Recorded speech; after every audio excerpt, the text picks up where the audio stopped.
Ok Shirley, nouvelle année, nouveau lycée, et cette année on se tient à carreau. Pas d'incendie, pas de kidnapping, et je t'en supplie, ne tue personne. On passe une année tranquille, comme ça on peut enfin avoir notre bac et sortir de cet enfer. Ok, mais je te signale que j'aurais jamais eu à faire tout ça si t'étais pas rentré dans une secte et que t'étais pas amique avec des fous. La seule folle avec qui je suis amie, c'est toi. Tu dis ami, moi je vois de l'amour. Salut. Oh non, ça recommence. Je m'en fous que tu sois le roi du bal de promo le plus populaire de ton lycée ou joueur de football. Tu ne m'intéresses pas, tu ne me plais pas. Fous-moi la paix. Waouh, ok, Miss l'autocentrée, je suis pas footballeur ni roi du bal de promo. Par contre, je suis le président des élèves et je suis censée vous faire visiter ce lycée. Et d'ailleurs, t'es pas mon style non plus, hein. Je suis gay. Oh, waouh, ok, pardon, c'est juste qu'en fait, on sort de 2 lycées où il y avait que des fous, ils étaient tous obsédés par moi, donc me raconte pas ta vie, ça m'intéresse pas. On y va? T'as vu comment il m'apparaît? Il est super méchant. Bah, c'est vrai que t'es un peu auto-centré, hein. T'as quand même créé une série qui s'appelle Moi dans un lycée de films américains dans laquelle t'incarnes tous les personnages et tous les personnages sont fous amoureux de toi. Ouais, non, c'est vrai que vu comme ça, en fait, je suis hyper auto-centrée. Mais moi, ça me dérange pas parce que je suis folle amoureuse de toi et tu seras toujours le centre de mon monde. Merci, Shirley. La visite est terminée, voilà vos emplois du temps. Ah oui, et on organise un bal de rentrée, donc si jamais vous voulez participer, il faudra aller acheter vos tickets au bureau des élèves qui se trouve au rez-de-chaussée. Petite question, vous faites un couronnement du roi et de la reine? Personnellement, je trouve le concept archaïque, mais oui, on fait un couronnement. Et si vous voulez tenter votre chance, les inscriptions se font aussi au bureau des élèves. Non merci. Ok, bye, bonne chance, m'adressez pas la parole. Il a l'air plutôt sympa ce lycée, non? Ouais, les murs ont l'air plutôt inflammables. Shirley! Oh, ça va, je rigole. Bonjour monsieur, Thierry Pichon, négociateur. Je suis là pour voir avec vous éventuellement quelles sont vos demandes, comment libérer les otages.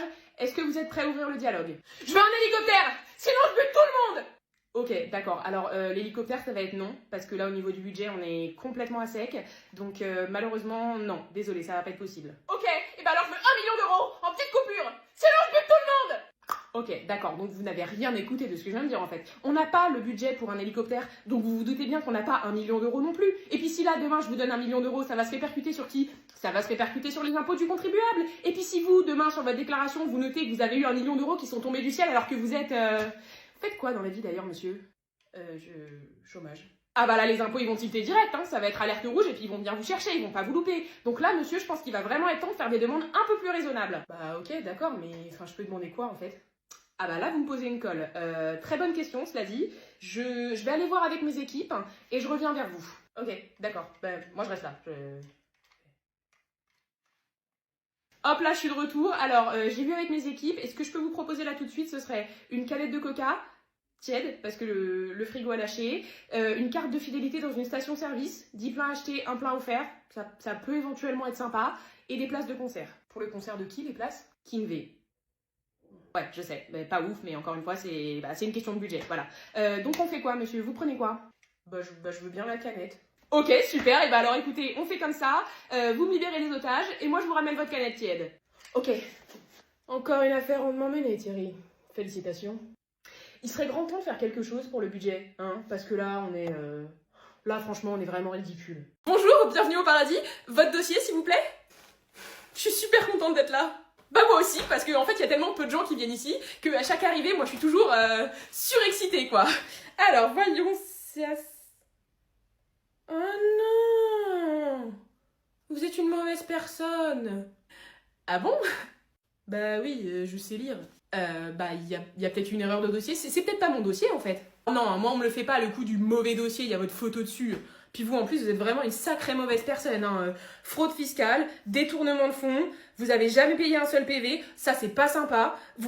Vous écrasez des coccinelles. Mais ça c'était une erreur, hein. C'est arrivé qu'une fois. 35 fois, c'est écrit là, 35 fois. Mais si je suis une mauvaise personne, pourquoi est-ce que je suis au paradis? Bah parce que vous êtes comptable. Et donc? Ah oui, votre taf il est chiant, votre vie elle est chiante, la plupart du temps vous aussi vous êtes chiant. Du coup, bah l'univers il a décidé d'équilibrer et vous allez tous au paradis. Mais c'est génial! Ouais, enfin génial pour vous, hein, parce que moi ça me fait sacrément chier quand même. Mais vous savez, la plupart des choses que j'ai faites c'était à cause de mon travail, hein. J'ai pas eu le choix. Ouais, bah il a bon dos votre travail, hein. Allez-y, c'est la première à droite. Par contre, je vous préviens, hein, vous et moi on sera jamais amis! Loi de l'univers de merde. Alors, je vous écoute, de quoi vous vouliez me parler? Et ben en fait, j'aurais besoin de poser tous mes mercredis, d'avoir tous mes mercredis off. Tous vos mercredis? Oui, jusqu'à fin septembre. Pourquoi? Qu'est-ce qui se passe? Vous avez un problème médical? Pour ma santé mentale? Oh non, me dites pas que vous faites un burn-out. Ah non, non, non, en fait, c'est juste que tous les mercredis, il y a un nouvel épisode qui sort de L'été où je suis devenue jolie sur Prime Video. Et moi, c'est une série que j'adore absolument, que je suis depuis la saison 1. D'ailleurs, je vous la conseille énormément. Il y a un triangle amoureux, il y a 2 frères, tout le monde est sexy, c'est hyper sympa. Et du coup, bah moi, j'ai besoin de mes mercredis pour déjà, premièrement, regarder l'épisode, ensuite me remettre de l'épisode, et ensuite inviter mes copines pour qu'on fasse un débrief et qu'on théorise sur l'épisode suivant. Sortez de mon bureau avant que je vous vire. Oui, je comprends. Non, mais c'est moi aussi, je sais pas, j'ai pas réfléchi. Le burn-out, c'était beaucoup plus simple.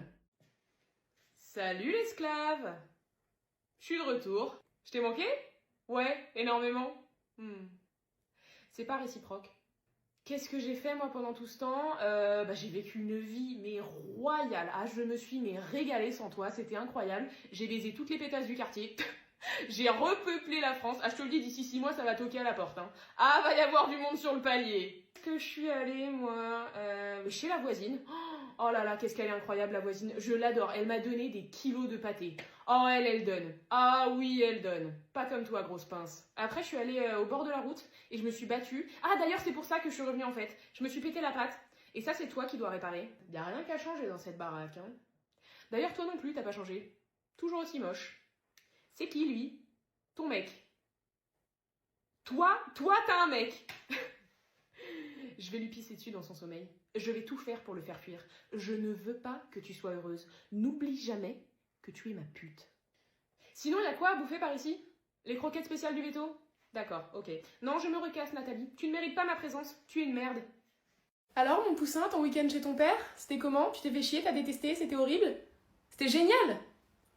Bah, trop bien. Vous avez fait quoi? Je suppose que vous avez mangé des McDo et joué à la PlayStation jusqu'à 5h du matin parce que ton père est irresponsable. T'as fait tes devoirs et vous avez mangé des légumes? Ah, parce qu'il cuisine ton père maintenant. Non? Mais sa copine, oui. Parce qu'il a une copine, papa? Ah non, je m'en fous. Je m'en fous complètement. Bien sûr que non. Non, ton père et moi, on est divorcés, on n'est plus ensemble, chacun fait sa vie de son côté, il fait sa vie de son côté, moi je fais ma vie de mon côté, il a rencontré une pute, c'est génial pour lui. Elle est comment? Elle a quel âge? Elle s'appelle comment? Tu l'aimes bien, la copine de papa? Oui. Ok. Elle est sympa. Ok. Moi, ce que j'ai fait de mon week-end, bah, je suis sortie. Voilà, je suis sortie avec mes copines, on a fait la fête, on a dansé jusqu'au bout de la nuit, on a rencontré plein de gens, c'était super, c'était génial, je me suis éclatée. Tu lui diras ça à ton père?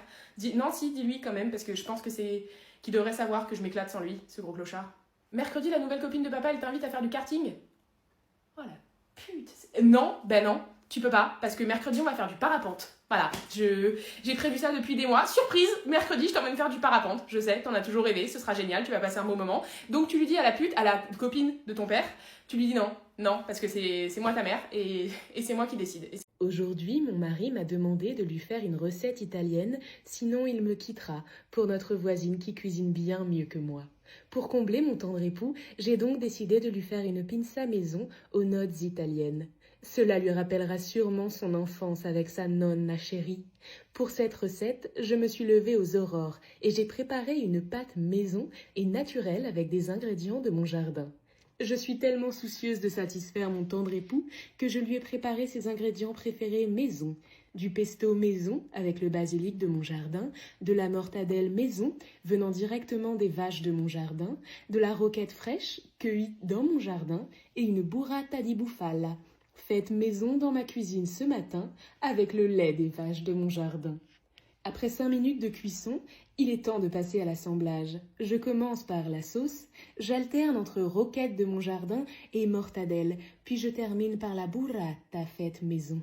Malheureusement, mon mari n'a pas aimé. Il a dit que celle de sa mère était bien meilleure et que j'étais une mauvaise femme.